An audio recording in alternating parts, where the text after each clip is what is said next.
Arun sat inside the cold hall of the neutral station, his back straight and his hands resting on his knees. The room was large, built with smooth white walls and shining silver pillars that reached the ceiling like tall trees. Around him, human officers and alien guards waited in silence. Everyone knew that this day was not just about politics. It was about survival. The humans had been at war with the Velari for many years. Battles had taken place across broken moons, ruined colonies, and abandoned ships. Arun had seen many of those battles. He had lost friends, brothers in arms, and parts of himself. A scar ran across his chest, long and deep, carved into his flesh by a Velari blade years ago. That scar never let him forget the pain of war. Every time he looked at it in the mirror, he remembered the screams, the fire, and the smell of metal melting around him. When Arun was chosen to be part of the delegation, he felt confused. He was no diplomat. He was a soldier, a fighter. He did not understand words wrapped in careful speech. But the commanders had chosen him because of his past. He had fought the Velari face to face and lived. He carried the mark of survival. To the diplomats, that scar was not just a wound. It was a story, a symbol. They believed it might mean something to the alien queen they were about to meet. The great doors of the chamber opened with a soft hiss. A group of tall figures entered. They moved with slow grace, their bodies wrapped in silver robes that shimmered in the light. Their skin was pale with faint glowing lines like rivers of energy flowing beneath the surface. Their eyes were sharp, larger than human eyes, and filled with a depth that made many soldiers look away. At the center of the group walked the queen of the Velari, Saraya. She was taller than the others, her robe brighter with long patterns of silver and blue that curved like wings. She carried no weapon, yet the air seemed to bend around her presence. Every step she took was measured, as though the entire chamber existed only for her to cross it. Arun felt his chest tighten as she approached the human side of the hall. The officers around him bowed slightly, but he stayed still. He did not know the right gesture to show respect, so he kept his posture strong and firm. The queen's eyes swept across the line of humans. She spoke no words at first. Her gaze was steady, cold yet thoughtful. When her eyes landed on Arun, she stopped. The silence in the hall deepened. Every guard and officer turned their attention to her and to him. Arun felt heat rise in his body, but he did not look away. He had faced alien warriors on battlefields before. He would not lower his gaze now.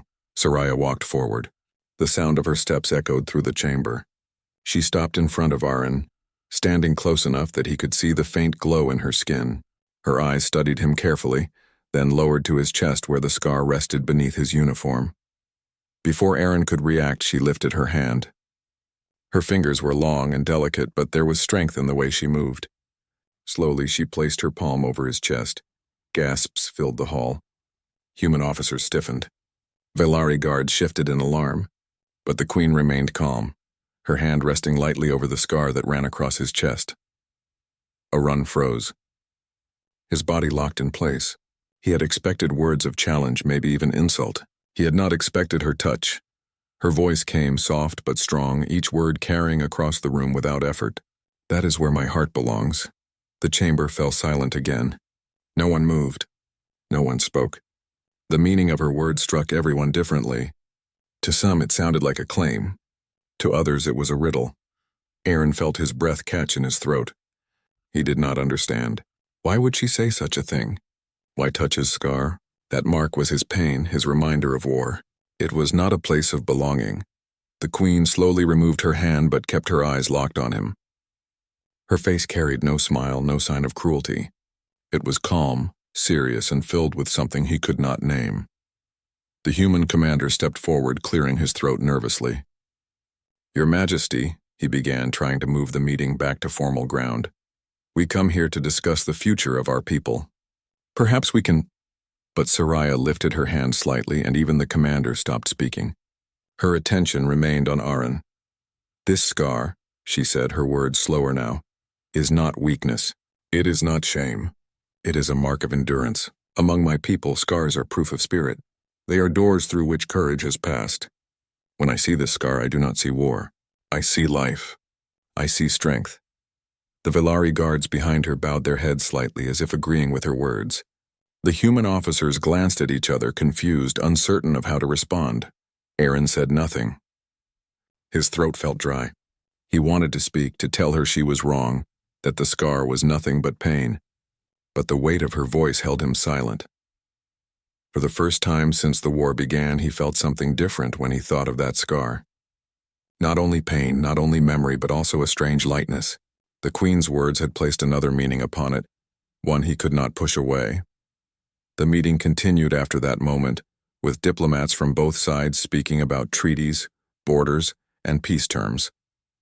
But Arun hardly heard their voices. His mind kept returning to her hand on his chest, to her words echoing inside him. That is where my heart belongs. He had faced alien blades, alien ships, and alien fire. He had fought them, hated them, and survived them. Yet now, in a single touch and a single sentence, the alien queen had broken through all of that. She had seen his scar not as a wound, but as a bond. And Aaron, the soldier who thought he understood war, realized he did not yet understand peace. The hall ended in silence once more, but inside his chest his scar seemed to burn with a new meaning. The hall was still echoing with the strange weight of the Queen's words. Aaron stood frozen in his place, his mind caught between disbelief and silence. The other humans whispered softly, though their voices never rose above respectful tones. On the Velari side, the guards stood steady, yet their glowing eyes betrayed something unusual. Even among their kind, the Queen's act seemed unexpected. Aaron wished he understood her meaning. He had lived his life on clear terms: orders, battles, victories, and losses. Everything was sharp, like the edge of a blade. But her words were not sharp. They were soft, like water flowing into cracks he did not know existed inside him. "That is where my heart belongs," she had said. Why him? Why his scar? The human commander, old and careful, tried to guide the meeting back to its path. "Your Majesty," he said, his voice steady but cautious, "we appreciate your acknowledgement of this soldier's survival. Yet we are gathered here to speak about lasting peace. Perhaps we may sit and—" But Queen Soraya raised her hand. Even the commander, seasoned and proud, stopped speaking at once. Her presence held authority without force, and her silence weighed more than his words. She turned her gaze again toward Aaron. "What is your name, human?" she asked. Aaron blinked. For a moment he could not find his voice. Finally he spoke, his tone plain and direct. "Aaron." The Queen repeated the name slowly, as though tasting it. "Aaron," a sound of strength. A sound of stillness. The commander shifted uncomfortably, but he did not interrupt. Diplomats whispered nervously, worried that the Queen was wandering off the path of diplomacy. Yet none dared to stop her. She spoke again, her voice calm yet filled with something deeper. "You carry a scar that runs across your chest. That scar is more than wound. In my people's eyes, it is a story carved into flesh. We Velari believe scars are doors. Once a being passes through pain, they return with more than life. They return with a spirit stronger than before." Her words rolled across the chamber. Aaron listened quietly. He wanted to argue. To him, the scar was not honor. It was suffering. It was the night he thought he would never live again. The night his friends died around him. But when he opened his mouth to speak, he found no words. The Queen stepped back and addressed everyone, not just him. "Peace cannot be born from smooth walls. Peace is born from scars. Only those who know pain understand the value of life. Only those who have bled can guide others away from blood. That is why I chose to touch the scar of this soldier. For in him I see not just the wound of war, but the possibility of peace." The chamber grew silent again. Her voice was not loud, but it filled the space with gravity. Even the human officers, who at first resisted her strange gestures, now stared at her with cautious respect. Arun stood still, feeling the weight of every eye on him. He did not want to be a symbol. He did not want to be part of speeches or ceremonies. He only wanted to serve, to protect, to do his duty. Yet here he was, being spoken of as if he carried the heart of two peoples in the scar across his chest. When the meeting ended, Arun left the hall with the other humans. Diplomats muttered among themselves. Some were pleased, believing the Queen's gesture showed willingness for peace. Others were suspicious, wondering if her words carried hidden meaning or secret strategy. Aaron walked quietly, his thoughts heavier than their voices. Later, he found himself alone in the observation deck of the station. The wide glass stretched before him, showing the endless stars. Ships moved in silence outside, their lights glowing like small fires against the darkness. Aaron leaned against the rail and touched his chest. He could still feel the warmth of her hand on his scar. He asked himself again, why me? His memories returned to the battle that gave him the scar. He had been young then, full of fire and anger. The Velari blade had cut him deep and he thought his life would end in that moment. But he survived. He fought through pain and fire until rescue came. His survival felt like accident, not destiny. And yet, to the Queen, that scar was not accident. It was meaning. The door behind him slid open. Aaron turned and froze. It was her. Queen Soraya entered without guards. Her robe shimmered faintly under the light, and her steps were slow but certain. She walked until she stood beside him, gazing at the stars. For a moment she did not speak. Neither did he. Finally, she said, "Your people think me strange." Aaron swallowed. "They do. And you?" she asked, turning her glowing eyes toward him. He hesitated. "I don't know." She nodded slightly as if expecting that answer. "It is fair. You carry questions, and so do I. But questions are better than silence. They lead us to understanding." Aaron studied her. She looked calm. But behind her calmness he sensed weight, as if she carried burdens no one else could see. He remembered her words in the hall and found courage to ask, "Why did you say that? Why did you say my scar is where your heart belongs?" Soraya turned fully toward him. Her face was close enough that he could see the faint glow of her skin patterns, flowing like rivers. Her voice was softer now. "Because scars are where truth hides. When I touched your scar, I felt not just pain. I felt endurance. My people believe that when we choose to trust another being, we must place our heart not in their strength but in their scars. Strength can fail. Scars do not. They remain forever." Aaron's eyes widened slightly. Her words struck him harder than any blade. To trust someone's scar was not something he had ever thought of. For humans, scars were reminders, often unwanted. But for her people, scars were bonds. She placed her hand again near his chest, not pressing but hovering over the place where his scar lay. "I wish to show both your people and mine that I see value where—" The days after the first meeting were heavy with whispers. The neutral station floated in the silent void between human and Velari territory. But inside its halls the air was filled with tension. Diplomats from both sides worked on papers and argued over details. But the memory of what Queen Soraya had done still lived in every corner. The humans spoke about it quietly at night. Some believed it was a trick meant to weaken their side. Others thought it was a sign of peace, though too strange to trust. The Velari spoke about it with guarded respect. For them, scars were sacred, but the Queen's choice to honor a human scar was something unheard of. Aaron walked those days like a man caught between two worlds. His fellow officers looked at him differently now. Some treated him with new respect, while others avoided him, as though the Queen's touch had marked him with something they could not understand. He did not know what to think himself. Each time he lay down to sleep, he remembered the warmth of her hand and the words she had spoken. "That is where my heart belongs." The scar no longer felt only like a wound. It had become something more, but he could not name what that was. One evening, as he sat alone in a quiet corridor, a soft voice broke his silence. "You are troubled, human soldier." Aaron turned. The Queen herself stood behind him, dressed not in her bright robes but in a simple garment of pale silver. There were no guards at her side. The sight shocked him. He rose quickly, unsure if he should bow or salute. "You should not be here without protection," he said firmly. Soraya's eyes glowed faintly in the dim light. "I need no protection in this place." "Not from you." Her words left him unsure. He stayed standing but did not speak further. She walked closer and stood near the window that showed the endless stars outside. "You wonder why I touched your scar?" she said softly. Aaron clenched his fists. "Yes, you made me into the center of something I do not understand. I am a soldier, not a symbol. You speak as if that wound means more than it does." The Queen turned her gaze from the stars to him. Her expression was calm but deep, as though she looked not only at his face but into the weight behind his eyes. "In your world," she said, "a scar is a reminder of pain. It is often hidden, often feared, but in mine a scar is the truth. It is proof that the body did not fall, proof that the spirit fought to remain. That is why I touched it, not to shame you but to honor you." Aaron shook his head. "Honor does not erase the past. That scar took lives from me. It reminds me of screams I could not silence." Her voice grew softer. "Yes, it carries pain, but it also carries survival. Do you not see? Without it, you would not stand here. It is not only what you lost, it is also what you kept." He stared at her, struggling to answer.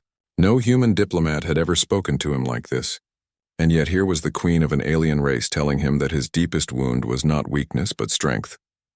Then she stepped closer, lowering her voice even more. There is something you must know. In my people's belief, the heart does not sit where your human heart sits. We place our spirit in scars. We believe scars are the second heart, a heart born of trial. When I said that my heart belongs there, I spoke the truth of my people. I was binding myself to your survival. Her words struck him like a silent storm. Aaron's breath slowed. He did not know if he should be proud, frightened, or confused. Why me? He asked.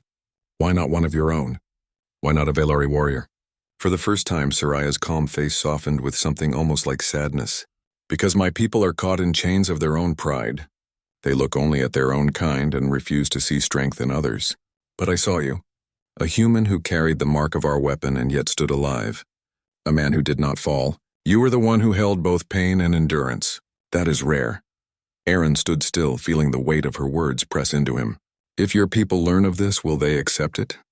She looked back at the stars. Some will. Many will not. But I am queen, and it is my duty to see beyond the chains of tradition. The silence stretched between them. Aaron finally spoke, his voice lower now. You risk too much for me. I do not know if I can carry such meaning. She turned back to him, her eyes steady. You already carry it. The scar is part of you. Whether you accept it or not, it speaks. To me, it spoke louder than any words of peace. Aaron felt his chest tighten again. He wanted to deny her, to tell her she was wrong. But deep inside, he knew she had touched something he had never dared to see. His scar had been his burden for so long, but now in her eyes it had become a bond. The following days grew more complicated. Human diplomats began to notice that the queen often requested Aaron's presence in discussions. At first they believed it was intimidation, but soon it became clear that she valued his voice more than their polished arguments. She would ask him about human soldiers, about how they fought, about why they continued even when hope was small. Aaron answered honestly, though he did not understand why she listened so closely. One night, as the talks reached a standstill, Soraya summoned him again. This time it was to her private chamber, guarded only by silence. She spoke to him not as a queen, but as a woman burdened by the weight of rule. My people, she admitted, will not accept peace easily. They demand trials, tests of loyalty. They believe words alone are weak. That is why I will need you. Not your weapons, not your army, you. Aaron frowned. Why me again? Because the bond we have begun is more than words. When I touched your scar, I gave my people a sign they cannot ignore. They will test it. They will try to see if a human can truly stand beside their queen. And if you fall, then peace itself may fall. The weight of her confession struck him harder than any blade. He had been sent as a symbol, but now he was something far heavier. His scar, once a personal mark, had become the center of a test that might decide the fate of two species. He wanted to refuse, to say that he had given enough to war. But when he looked into her eyes, he saw not only her burden but also her faith. She believed in him, perhaps more than he believed in himself. Aaron finally nodded, though his voice was quiet. Then I will stand. But know this, Queen Soraya, I do not stand for symbols. I stand because I refuse to see more death. Her eyes softened, and for the first time a faint smile touched her lips. That is why I chose you. The stars outside the chamber glowed brighter as silence filled the space between them. Aaron knew the path ahead would not be easy, but in that moment he also knew that his scar was no longer only his. It belonged to something greater, something that bound two worlds together. And though fear still lived in his heart, so did a strange new strength. The council chamber on the neutral station shook with angry voices. The Velari warlords stood on one side, their robes heavy with marks of rank, their sharp eyes burning with suspicion. Human diplomats stood on the other side, their faces tight with worry. Between them, Queen Soraya sat with calm grace, while Aaron stood at her side. The warlords raised their voices in unison. This human cannot carry your bond. He is not of our blood, not of our spirit. If you claim his scar as the heart of your vow, then let him prove it. Let him prove it in the trial of trust. The words spread like fire. Aaron clenched his jaw. He had heard of trials in Velari culture, though he did not know their details. He only knew that they were dangerous, not games of politics, but tests of survival. Soraya's voice broke through the noise. You doubt my choice, then let us face your trial. I will not step away from what I have declared. Her words silenced the chamber. Even the human diplomats stared at her in shock. She had accepted without hesitation. Aaron looked at her, his heart heavy. What does this trial mean? He asked under his breath. She turned to him with calm eyes. It is a journey into danger where two must depend only on each other. If either one falters, both fail. If we fall, peace may fall with us. Aaron felt the weight of the world drop onto his shoulders, but he gave a short nod. He had faced war before. He would not back away now. The next day, the trial began. They were transported to a barren moon on the edge of the station's orbit. The surface was cracked with black stone, rivers of glowing energy cutting through the land like open wounds. Storms of plasma winds moved across the horizon, their light flashing red and white against the dark sky. The trial had one rule. They must reach the Tower of Balance, a tall spire of stone at the far end of the land before the storms consumed the ground. No weapons were given, no machines allowed, only their hands, their minds, and their trust in each other. As they stepped onto the surface, Aaron felt the ground tremble beneath his boots. Heat rose from the cracks in the stone. He looked at Soraya, her silver robe now replaced by lighter cloth fit for movement. She looked almost otherworldly in the stormlight, but her expression was steady. We must keep moving, she said. The land will break behind us as the storm follows. They began their journey. The first stretch was across jagged rocks. Arun climbed first, offering his hand when the stone was sharp. Soraya took his grip without hesitation, her touch strong though her fingers looked delicate. Each time she pulled herself up, Aaron felt the bond between them grow, not with words but with shared effort. Soon the ground opened into wide cracks filled with glowing rivers of energy. The heat stung their skin. They had to leap across the gaps, balancing on thin ridges of stone. At one crossing, Aaron nearly slipped. The edge crumbled under his foot, and he felt himself falling toward the glowing river below. In that instant, Soraya grabbed his arm with both hands. Her strength surprised him. With a sharp pull, she dragged him back onto solid stone. As he fell against the ground, she pressed her hand to his scar again. I will not let you fall, she whispered firmly. Her words cut through his fear. For a moment, he saw the memory of her first touch in the council hall. That same vow was now stronger, now tested in fire and stone. They continued forward. The storms drew closer. The wind howled with sparks of energy, striking the rocks and shattering them into shards. The air smelled of fire and metal. Aaron shielded Soraya with his body as they pushed through the winds. His skin burned from the sparks, but he did not stop. She guided him with her voice, pointing out safe paths when the storm blinded his sight. At last, they reached a canyon split wide across their path. The bridge of stone that once crossed it had fallen, leaving only sharp pillars rising from the depths. We must climb down and across, Soraya said. Aaron looked into the darkness below. If we climb down, the storm may catch us before we rise again. Soraya placed her hand on his shoulder. Trust me. They began their descent. The canyon walls were steep, but Soraya moved with surprising skill, her long fingers finding holes in the cracks. Arun followed close, his larger frame making the climb harder, but he refused to slow. At the bottom, they found a thin path along the canyon floor. Strange glowing plants grew there, their light cold and eerie. As they moved through, shadows stirred. From the cracks in the rock crawled creatures with long limbs and burning eyes. They hissed and leapt toward them. Aaron picked up a broken stone as a weapon. He swung hard, striking one creature across its skull. It fell back, screeching. Another lunged at Soraya, but she moved quickly, pressing her glowing hand against its body. Energy surged, and the creature stumbled away in pain. They fought side by side, human strength and alien power working together. When the last creature fled into the cracks, they were both breathing hard but alive. The climb out of the canyon was harder. The storm had grown near, lightning flashing above them. Rocks fell as the winds tore at the cliffs. Halfway up, a piece of stone broke under Aaron's grip. He slipped, dangling from the cliff with one hand. His chest slammed against the rock, the scar burning as if alive. Aaron! Soraya cried. She reached down, her fingers locking around his wrist. For a moment he thought she would fall too, but her eyes glowed with fierce strength. I told you, she said through the wind, I will not let you go. With her pull and his push, he climbed back up. Together they rose to the top, collapsing on the stone above. The Tower of Balance stood before them now, tall and silent against the stormy sky. The last stretch of ground shook under their feet, crumbling as the storm consumed it. They ran together, side by side, the ground breaking just behind them. At last, they reached the base of the tower and placed their hands upon its surface. The storm stopped. The trial was complete. Silence fell across the land. Then, as if by ancient command, the tower glowed with light. The Velari warlords and human leaders who watched from orbit saw the glow and knew the outcome. The bond had been tested and had survived. Aaron stood gasping for breath, his body aching but his spirit unbroken. Soraya placed her hand once more on his scar. "You see now," she said softly, "why I chose you. This bond is more than words. It is life shared in trial." Aaron met her eyes, his voice low but steady. "And I see now that your heart truly meant what it said." In that moment, the scar on his chest no longer felt like a wound.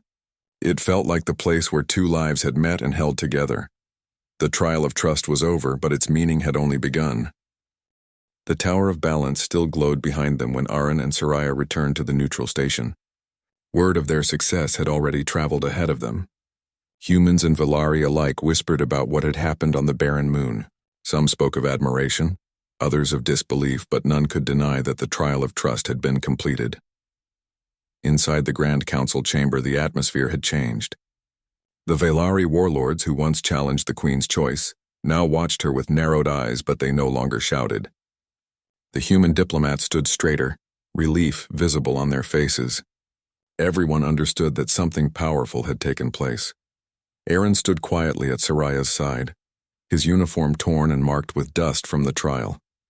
The scar on his chest still ached from the strain of climbing and fighting, yet he carried himself with strength. He had walked through fire and storm and had not fallen. Soraya raised her voice for all to hear. "The trial is complete. This human stood beside me in the storm, crossed fire and shadow with me, and together we reached the Tower of Balance. Our bond is proven. His scar carries not only pain but endurance that even the winds of destruction could not erase." The chamber was silent. Then slowly, one Velari warlord struck his staff against the ground. The sound echoed. Another followed. Then another. Though their faces were stern, their gestures showed respect. On the human side, applause rose, cautious at first, but then stronger. Diplomats and officers turned to Aaron with new eyes. He was no longer just a soldier sent to stand in silence. He had become a bridge. Aaron felt the weight of all the attention, but his thoughts were elsewhere. As Soraya spoke, he remembered the moment in the canyon when she had pulled him from the edge of death. He remembered her hand pressed to his scar, her words steady even against the storm. "I will not let you go." Those words still burned brighter than any torch. The council soon agreed to pause the arguments and draft a new treaty. For the first time, there was hope of peace not born of fear but of shared trust. Yet Arun knew the journey was not finished. A treaty could be signed on paper, but true peace would require something deeper. Later that night, the station grew quiet. Arun stood on a balcony overlooking the endless stars. The silence was deep, but inside his chest, his heart was restless. He touched the scar on his chest, tracing its line. For years, it had been only a reminder of loss. Now it had become the center of a bond that crossed two worlds. He heard footsteps. Turning, he saw Soraya approaching, her silver robes flowing softly. She came to stand beside him, her gaze on the stars. "You are uneasy," she said. Aaron gave a small nod. "I am not a man made for symbols. I was a soldier. I was trained to fight, not to carry the weight of peace between species." Her eyes turned to him, calm yet deep. "You carry more than you realize. Do you think I chose you for words or politics? No, I chose you because when the blade cut you, you lived. When war took so much, you still stood. You are proof that even in ruin, life finds a way forward. That is what peace needs." Aaron looked away toward the stars. "Your people may follow you, but what of mine? They will not forget the war. They will not forget the lives lost." Soraya stepped closer, her voice softer now. "Peace does not erase memory. It gives memory meaning. Your scar will always carry pain, but now it also carries bond. In time, both sides will see that bond." Her words pressed into him like a quiet fire. He turned to her, the stars reflecting in her eyes. "When you first touched my scar, I froze. I did not understand. Now I think I begin to. You were not claiming me as yours. You were placing yourself beside me. You were saying that pain shared becomes strength." A small smile touched her lips. "Yes, that is where my heart belongs." Silence stretched between them, not empty but full of unspoken truth. For the first time, Aaron did not feel ashamed of the scar. He felt proud. It was not only his burden anymore. It was the bond that tied him to something greater than himself. The following days moved quickly. Human and Velari leaders worked side by side to craft an agreement. There were still arguments, still mistrust, but every time voices grew sharp, someone would point to the completed trial. The memory of the Queen and the soldier standing together against storm and shadow was stronger than doubt. One morning, as the treaty was signed, Soraya placed her hand on Aron's scar once more in front of both sides.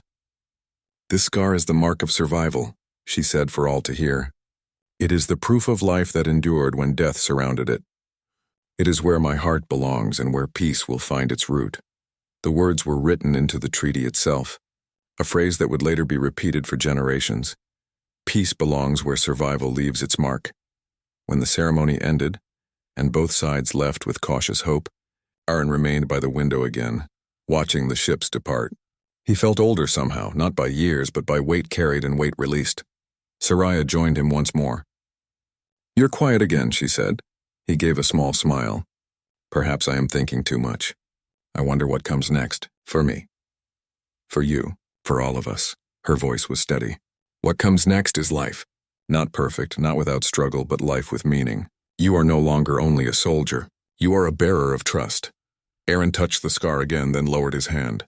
"For years I hated this mark. I thought it was only pain. But now when I feel it, I remember the storm, the canyon, your hand pulling me up. I remember that I did not fall. That we did not fall." Soraya's eyes glowed softly in the starlight. "Then the scar has become what it was always meant to be. Not the end of something, but the beginning." For a long moment they stood side by side in silence, looking out into the endless stars. The war had scarred both their people, but now the scar had also become the place where peace was born. Arun no longer froze when he remembered her touch. He no longer carried his scar as a wound. It had become a promise. And in that promise he found something he never expected: hope.